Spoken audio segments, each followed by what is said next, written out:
মোচা মানেই বাঙালির একটা ইমোশান জড়িয়ে আছে। আর এই মোচা হয়তো খেতে সবাই পছন্দ করে। অনেকে এটা ঠিকঠাকভাবে কীভাবে কাটতে হয় জানে না, বা জানলেও হয়তো মনে করে খুবই পরিশ্রম, এটা অ্যাভয়েড করে যায়। তো ভাবছি আজকে আপনাদের সাথে শেয়ার করব কিভাবে মোচাটা কাটতে হয়। তো এখানে আমি পাকা কলার যে মোচা সেটা নিয়েছি, আর অবশ্যই পাকা কলার মোচাটাই নিতে হবে। তো ঠিক এভাবে মোচার যে কুলোর অংশটা সেটা বাদ দিয়ে দিলাম। এটাকে গ্রাম বাংলায় কুলো বলে থাকে।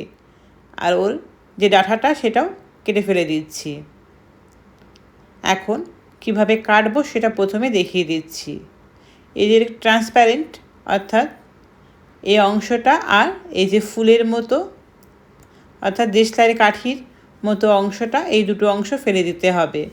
এই সাদা রঙের যে খোলসের মতো ওটা, আর দেশলাই কাঠিটা ঠিক যেমন হয় ঠিক সেরকমভাবে এই দুটো পার্ট ফেলে দিতে হবে। এইগুলো খুব সহজে বোঝা যাচ্ছে। কিছু কিছু মোচারেতে এটা এত ইজিলি বেরিয়ে আসে না, যেগুলো একটু বড় সেগুলো খুবই সহজে বেরিয়ে আসে। তো এগুলো বাদ দিতে হয়। তো দেখিয়ে দিলাম কোন পার্টগুলো বাদ দিতে হয়। এখন ঠিক এভাবে একসঙ্গে গোছ করে নেব বা বান্ডলের মতো করে নেব। নিয়ে ঠিক এভাবে কাঁচি দিয়ে খুব সহজে একদম চপ করে নেওয়া যেতে পারে। বটিতে করলেও করা যেতে পারে। তো আমার কাছে এটাই ইজি মনে হয়েছে। চপিং বোর্ডের ওপর রেখে ঠিক এভাবে আমি চপ করে নিচ্ছি। তাহলে যারা মোচা খেতে খুবই পছন্দ করেন, এভাবে কিন্তু খুবই সহজে বাড়িতে মোচা কেটে নেওয়া যেতে পারে, আর কোনো ঝামেলায় থাকবে না এভাবে করে নিলে। আর অবশ্যই কাটার সময় বটি হোক বা ছুরি হোক সামান্য একটু তেল মাখিয়ে নিলে সুবিধাটা হয়। তাহলে যে কষটা থাকে সেটা বটি বা ছুরির গায়ে লাগে না। আর হাতেও একটু তেল লাগিয়ে নিলে কষটা ডিরেক্টলি হাতে লাগবে না। সামান্য কিছু লাগলেও সেটা হাত ধোয়ার পর উঠে যায়। তো ঠিক এভাবে সব মোচাগুলো আমি চপ করে নেব।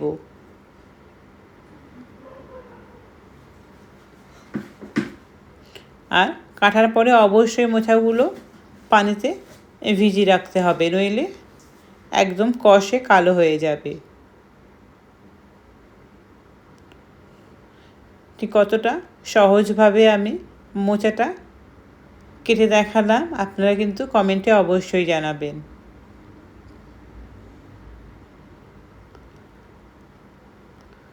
ঠিক এভাবে সব মোচাগুলোই আমি কেটে নেব।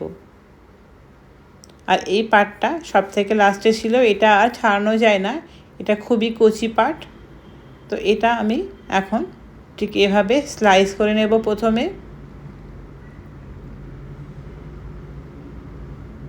মোচার প্রচুর রেসিপি হয়। মোচার ঘন্ট, মোচার ডালনা, মোচার কোপ্তা, আর মোচার চপ তো দারুণ লাগে। আর মোচার সবকটি রেসিপি দারুণ সুস্বাদু। এগুলো আজ হয়তো রান্নাঘর থেকে প্রায় উঠে গেছে, কিন্তু এখন বড় বড় রেস্টুরেন্টে সেই আগেকার ঐতিহ্যবাহী রান্নাগুলো কিন্তু আবার ফিরিয়ে নিয়ে আসা হচ্ছে। আর মোচার রেসিপি খেলে মাছ বা মাংস আপনার কোনো কিছুই কিন্তু ভালো লাগবে না। তো ঠিক এভাবে এই নরম যে পার্টটা ঠিক এভাবে কুচিয়ে নেব।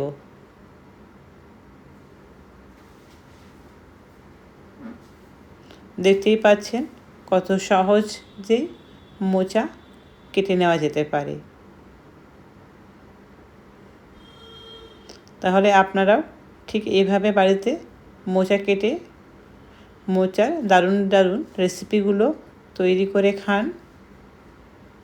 আশা করি ভালো লাগবে। আর মোচার গুণাগুণ প্রচুর রয়েছে।